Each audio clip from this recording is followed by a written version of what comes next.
Negeri Gorontalo. Pada kesempatan ini, saya akan mendeskripsikan salah satu mata kuliah yang saya ambil, yaitu mata kuliah Fisika Material di semester 5 sebagai salah satu prasyarat mengikuti sertifikasi dosen tahun 2025 gelombang 1, yakni pernyataan diri dosen dalam unjuk kerja Tridharma Perguruan Tinggi atau yang disebut sebagai PDD UKTPT, terutama dalam aspek pengajaran. Mata kuliah Fisika Material merupakan mata kuliah yang berada di semester 5 dengan bobot 2 SKS. Mata kuliah ini menggunakan pendekatan OB dengan capaian pembelajaran lulusan yang dibebankan prodi kepada mata kuliah ini ada 5, yaitu CPL.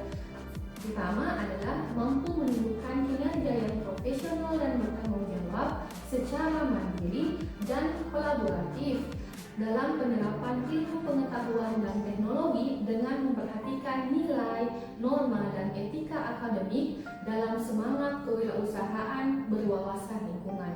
CPL kedua adalah mampu mengaplikasikan konsep teoritis ilmu alam, fisika klasik, dan fisika modern, serta prinsip dan aplikasi fisika matematika, fisika komputasi, dan instrumentasi, baik cara mengoperasikan instrumen fisika dalam pemecahan berbagai masalah kontekstual. CPL ketiga adalah menguasai dan menerapkan metodologi penelitian bidang khusus ilmu fisika yang inovatif dan adaptif di bawah arahan pembimbing. CPL yang keempat adalah mampu menunjukkan penguasaan bidang khusus dalam fisika yang mendukung bidang keahlian untuk menyelesaikan permasalahan fisika dan mengembangkannya dalam masalah interdisiplinar. Mampu mendisiplinasikan dalam konteks pemahaman fisika hasil kajian masalah dan perilaku fisis berdasarkan kaidah ilmiah baku dalam bentuk laporan atau karya ilmiah sesuai kaidah penulisan yang benar dengan memahami mekanisme plagiarisme serta mempublikasikannya di tingkat nasional atau internasional. Dari uraian CPL tadi kemudian dijabarkan capaian pembelajaran mata kuliah. Pada mata kuliah Fisika Material ini ada 2 CPMK yang digunakan, yaitu pertama adalah mampu menguasai pengetahuan dasar fisika material secara komprehensif agar dapat mengembangkan keilmuan dan keterampilan yang terkait dengan penelitian bidang fisika material atau bahan.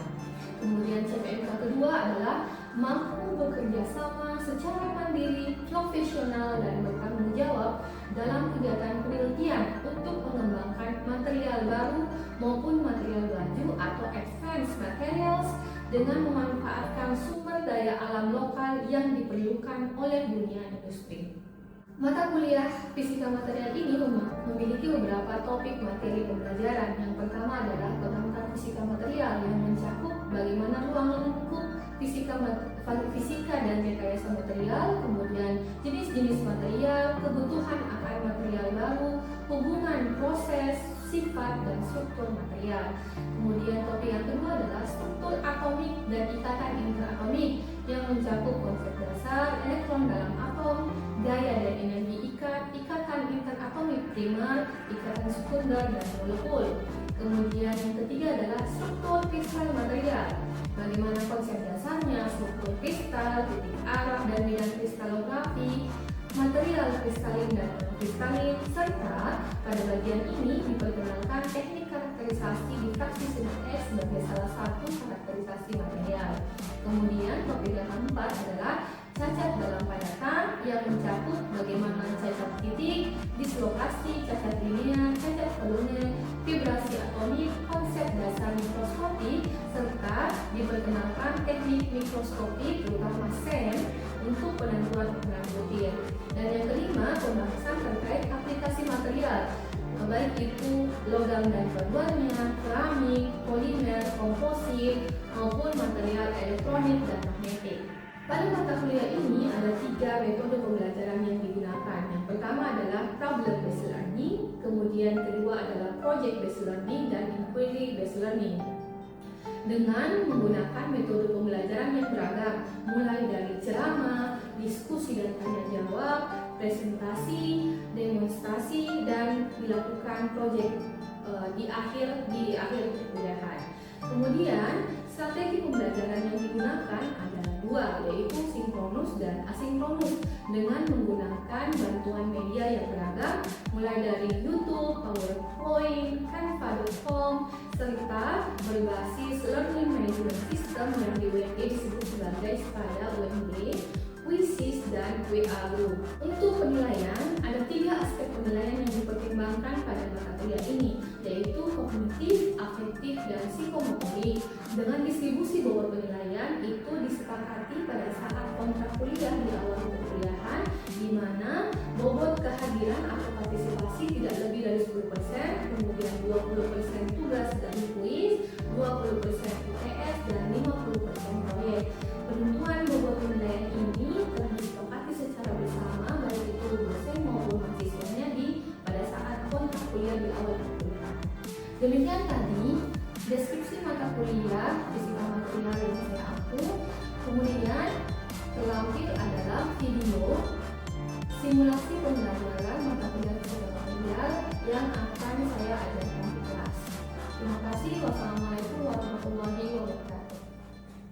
Oke, bismillahirrahmanirrahim. Assalamualaikum warahmatullahi wabarakatuh. Waalaikumsalam warahmatullahi wabarakatuh. Dan selamat siang semua adik-adik mahasiswa. Siang, Bu. Oke, sebelum kita memulai perkuliahan hari ini, kita mulai dengan berdoa dulu. Ketua tingkatnya, silakan dipandu teman-temannya untuk berdoa bersama terlebih dahulu. Oke, baik teman-teman, sebelum kita mulai perkuliahan, alangkah baiknya kita berdoa menurut kepercayaan masing-masing. Berdoa selesai. Ya, hari ini kita masuk ke pertemuan ke-6 mata kuliah fisika material. Tapi sebelum saya mulai mata perkuliahan hari ini, saya mau cek kehadiran dulu. Kemudian siapa yang tidak hadir? Yang tidak hadir siapa? Asia, Aziza, siapa? Kisman tidak hadir. Kisman tidak hadir. Asia hadir? Hadir. Aziza? Hadir, Bu. Oke, Aziza. Oke. Berarti Kisman yang tidak hadir ya? Ya. Hari ini kita kembali ke perkuliahan mata kuliah fisika material ya. Ini sudah pertemuan ke-6. Kalau masih ada yang ingat pembahasan kita terakhir di pertemuan terakhir di mata kuliah fisika material, kan pertemuan pertama kita sudah bahas ya mengenai apa yang akan kita bahas secara bersama di mata kuliah ini untuk 1 semester. Kemudian kita sudah bahas mengenai konsep atom ya. Kemudian kita sudah belajar bagaimana perilaku atom ketika berinteraksi dengan atom-atom yang lainnya ya. Kemudian dari situ kita pelajari mengenai ikatan apa saja ikatan, jenis ikatan ioni. Kemudian ada ikatan apa? Kovalen. Kemudian kita sudah kenalan juga sama beberapa jenis material gitu ya. Ada material polimer, apalagi yang namanya material komposit ya, ada semikonduktor dan superkonduktor. Kita sudah bahas di pertemuan sebelumnya. Kemudian kita di hari ini yang akan kita bahas adalah ada 4 tujuan utama kita ya. Jadi goal kita hari ini ada 4. Yang pertama, setelah adik-adik mengikuti perkuliahan hari ini, harapannya ya adik-adik itu tahu atau kalian bisa menelaah mengenai konsep kristal dari material padat ya. Jadi apa itu kristal? Nanti kita akan kenalan apa itu kristal ya. Jadi setelah pertemuan hari ini harapannya kalian bisa menelaah apa itu sih kristal, bagaimana kristal, perilaku kristal dalam padatan material gitu ya. Kemudian kita goal kita ya atau subjek kita yang kedua adalah kalian mampu menelaah bagaimana struktur kristal untuk masing-masing jenis material. Di pertemuan sebelumnya kan kita sudah bahas mengenai ada material polimer ya, ada material keramik, ada logam ya. Nah, di hari ini kita akan bahas untuk semua jenis material ini bagaimana bagaimana karakteristik sifat kristalnya gitu ya. Kita tinjau dari sifat kristalnya. Nah, untuk materi dan lain-lain seperti biasa kalian bisa akses melalui LMS ya di ispada.unk.ac.id tinjau ya, misalnya ini adalah material ya, kita kan sepakat bahwa material itu ada banyak di sekeliling kita, pakaian yang kalian pakai gitu ya, kacamata yang kalian pakai, handphone yang kalian pakai, jilbab dan lain-lain. Tinjau, anggaplah ini ya sebuah penghapus ya, sebuah penghapus. Kita kan sepakat di pertemuan sebelumnya bahwa yang menyusun si penghapus ini di dalamnya, kalau kita lihat secara mikroskopik ada atom-atom. Nah sekarang pertanyaannya, di pertemuan lalu kan kita cuma sampai bagaimana perilaku atom ketika ada dua atom atau lebih yang saling berdekatan ya. Nah sekarang pertanyaannya,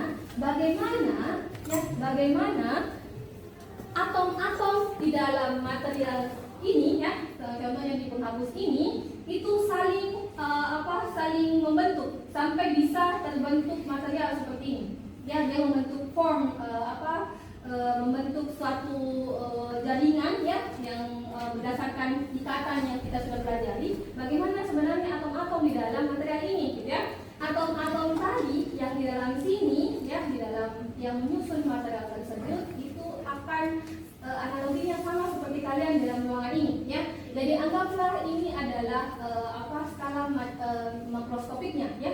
Jadi anggaplah kalian adalah atom-atomnya gitu ya.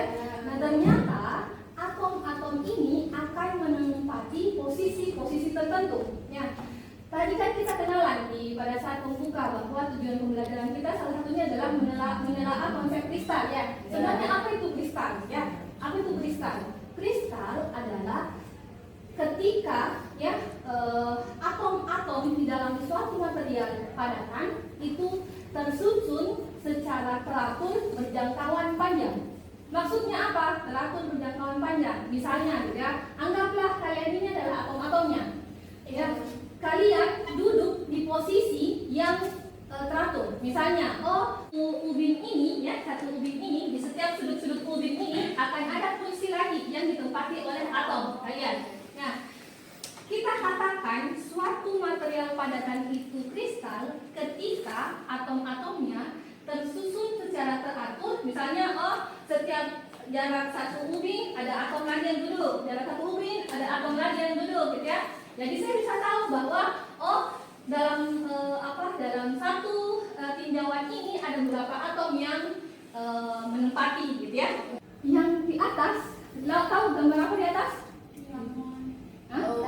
Diamond, ya, berlian ya, atau intan ya, atau yang satunya apa? Arang.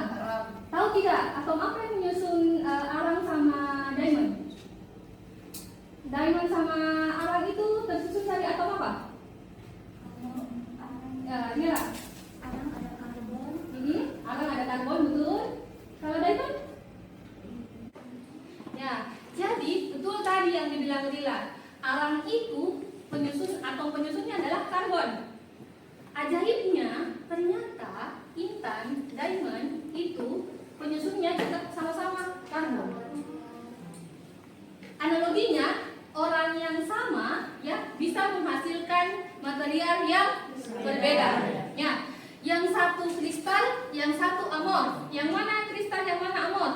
Yang satu, yang arang itu amor.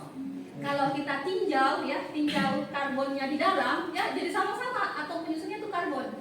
Nah, cuman ternyata kalau kita lihat secara mikrostruktur, ya karbon yang di dalam yang menyusun si arang itu tidak teratur, amorf ya, jadi dia strukturnya amorf. Sedangkan si intan tadi dengan karbon yang sama, orang yang sama gitu ya, cuman Lila tok saja dalam satu kelas itu ya. Cuman yang satu Lilanya ibaratnya kayak Naruto, Kagebunshin no Jutsu ya. Ya, 1000 bayangan kan? Jadi ada 1000 Lila dalam satu si arang tadi gitu ya. Tapi Lila yang di arang, karbon, anggaplah Lila adalah karbon. Lila yang di arang itu duduknya menempati ruangan ini itu mencar-mencar gitu ya, tidak teratur. Sedangkan di intan, Lila yang lagi Kagebunshin no Jutsu ya, lagi jurus 1000 bayangan itu teratur. Ada balik, jadi ada kursi yang setiap barisnya jelas belakang sama gitu ya. Pokoknya sepanjang mata memandang gitu ya, sampai ke penjual lalapan di belakang gitu ya. Lila masih duduknya posisi begitu, ya. Melebar ke sana juga begitu, gitu ya. Jadi dia kristal. Nah sekarang silahkan kita mau diskusi gitu ya, kan tidak sulam ceritanya kalau cuma saya yang cerita terus di depan dan tidak aktif gitu. Jadi kita mau diskusikan secara berkelompok, kira-kira bagaimana struktur kristal suatu material yang tadi kita sebut, yang kita tinjau antara misalnya arang dan diamond gitu ya. Bagaimana struktur kristal ini mempengaruhi sifat mekanik dan optik dari suatu material. Silahkan tinjau satu material atau contoh material apa begitu, kemudian kalian bandingkan struktur kristalnya dan bagaimana struktur kristal tersebut mempengaruhi sifatnya. Oke, silakan kalian bentuk kelompok ya, karena ini bentuknya sudah bentuk U. Jadi silakan bagi jadi 3 kelompok, kalian diskusikan. Kalian bisa cari di catatan kalian, mau googling dan lain-lain boleh gitu ya. Yang penting nanti setelah 5 menit kalian tolong presentasikan singkat saja mengenai apa yang hasil diskusi kalian. Oke, boleh? Oke, masih semangat ini? Oke, ya, silakan, ayo 5 menit mulai dari sekarang.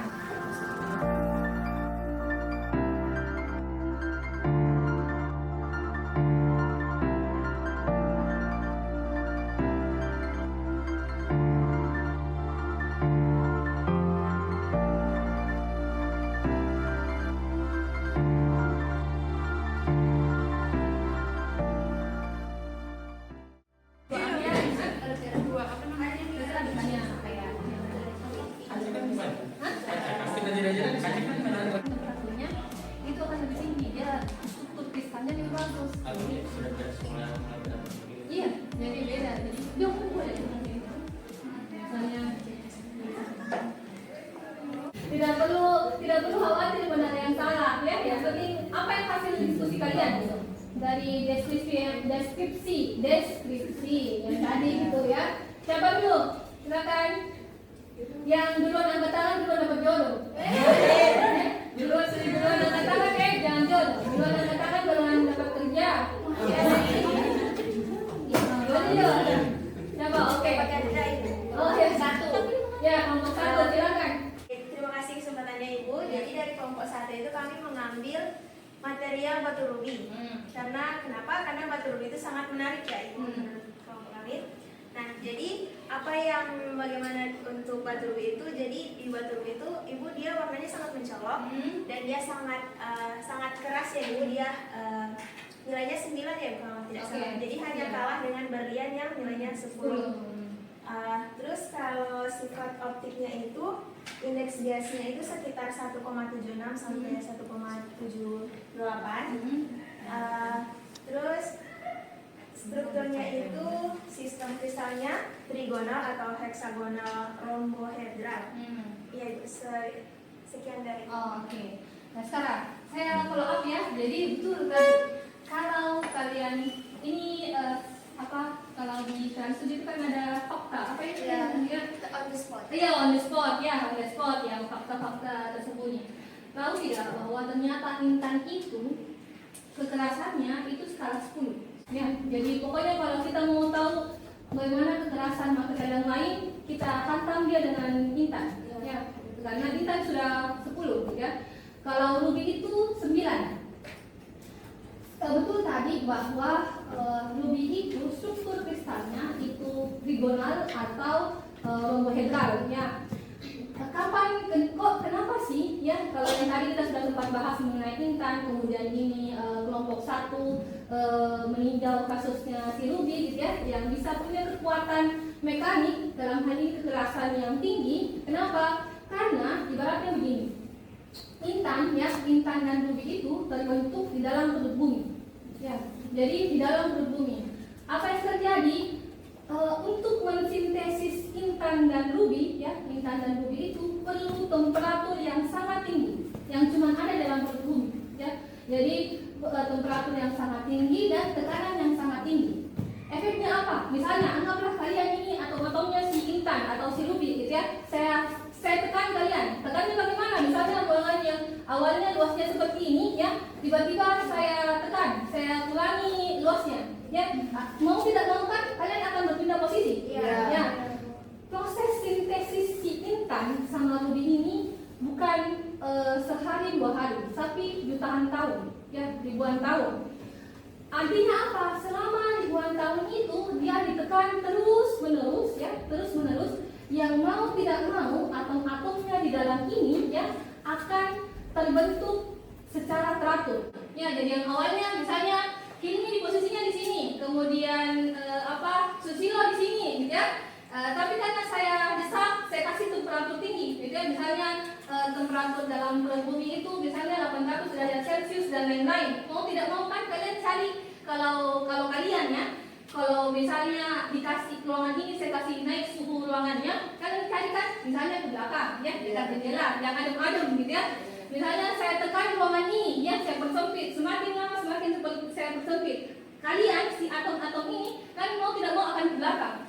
Lama kelamaan keteraturan atomnya itu akan semakin teratur.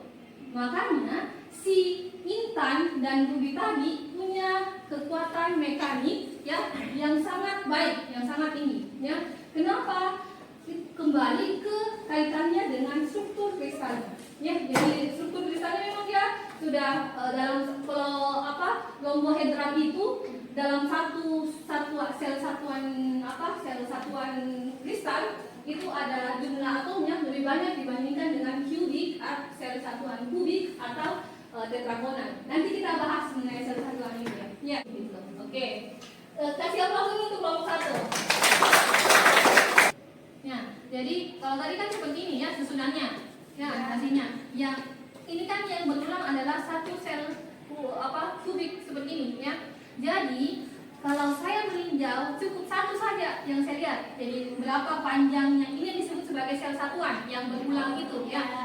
Jadi kalau saya tahu bagaimana panjang, lebar, tingginya si kubik ini, maka kan dia identik dengan yang lain ya karena dia kristal ya. Maka saya bisa tahu bagaimana sifat dari material tersebut. Jadi dia satu batu bata ini, satu building blocks ini bisa menjelaskan bagaimana perilaku atom di dalam material tersebut gitu. Kalau sekarang ada namanya atomic packing factor. Apa itu? Kerapatan atomik dalam satu sel satuan. Kita definisikan dia berapa volume total atom di dalam satu sel satuan dibagi dengan volume sel satuan. Kalau volumenya sama dengan saya tulis A pangkat 3. Oke. Jadi saya mau kasih tugas ya.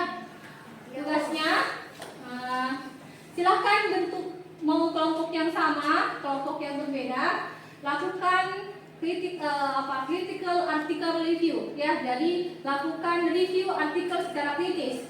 Jadi membandingkan sifat suatu material ya untuk aplikasi tertentu dan bagaimana perbandingan sifat kristalnya. Ya, jadi kalau misalnya kalian bacalah 5 jurnal ya, baca 5 jurnal kemudian kalian review, oh ini bahannya dari apa? Apakah misalnya sama-sama Fe2O3 tapi struktur kristalnya berbeda atau parameter isinya berbeda.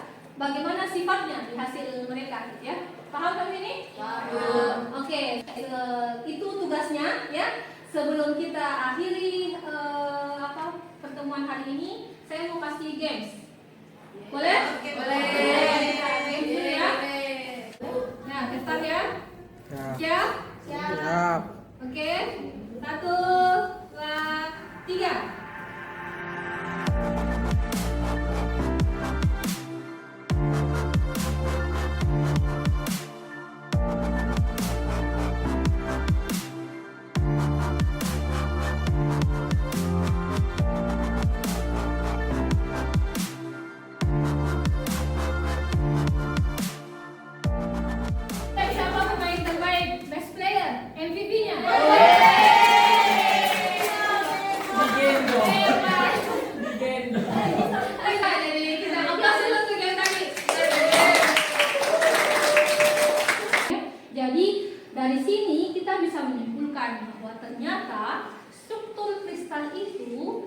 akan mempengaruhi bagaimana sifat suatu material. Ya, jadi kalau kita mau mensintesis atau membuat material dengan sifat tertentu, misalnya punya kekuatan tekan seperti kuatlah dan lain-lain, atau mau cari yang lentur dan lain-lain, maka penting untuk mempertimbangkan bagaimana struktur kristalnya. Oke, demikian tadi pertemuan hari ini ya. Jadi kita sudah bahas, sudah ada oleh-oleh tugasnya ya. Silakan dikerjakan secara bertanggung jawab ya. Kemudian bahan bacaan, semua bahan bacaan yang saya bahas hari ini itu sudah kalian bisa akses di Spada, ada kolom diskusi dan lain-lain, termasuk untuk upload tugasnya ya. Kalian bisa upload di Siap dan Spada gitu ya. Nanti akan saya berikan feedback dan lain-lain. Pekan depan kita akan masih konsep mengenai struktur kristal pada material, tapi kita akan hands on. Kita akan membahas mengenai karakterisasi sinar X untuk melihat bagaimana struktur kristal dari suatu material. Jadi kita akan bahasnya nanti di lab XRD ya. Oke. Sampai ketemu pekan depan. Mohon maaf kalau ada salah. Terima kasih atas antusiasme kalian hari ini. Jaga kesehatan. Sampai ketemu panjang umur di pekan berikutnya. Amin. Billahi taufiq wal hidayah. Wassalamualaikum warahmatullahi wabarakatuh.